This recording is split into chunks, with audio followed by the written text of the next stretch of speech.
Hello लोगोफोर, नोंथांमोननि गेजेराव आरोबाव मोनसे गोदान भिडिअनि आपडेट लानानै फैलायबाय।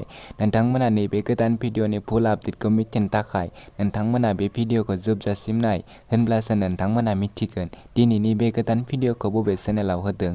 लोगोसे नोंथांमोना आंनि चेनेलखौ साबस्क्राइब खालामनानै गालां आरो नैबे भिडिअखौ मोजां मोनोब्ला लाइक शेयार खालामनानै होदो। फैदो लोगोफोर दिनैनि बे गोदान भिडिअनि आपडेटनि सायाव। दिनैनि नैबे गोदान भिडिअनि आपडेटनि टाइटेलानो जादों जोबथा हां। लोगोफोर, बेयो मोनसे गोदान शर्ट मुभि।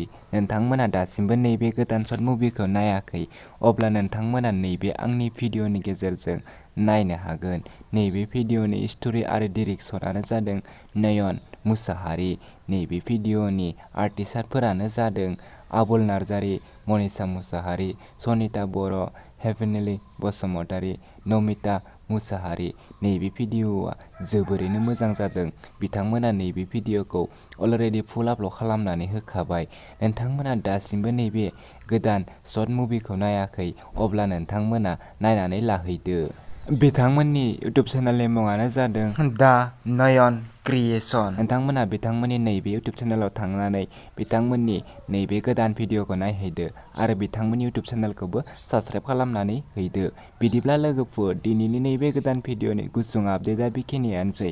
आंनि चेनेलखौबो साबस्क्राइब खालामनानै गालांदो।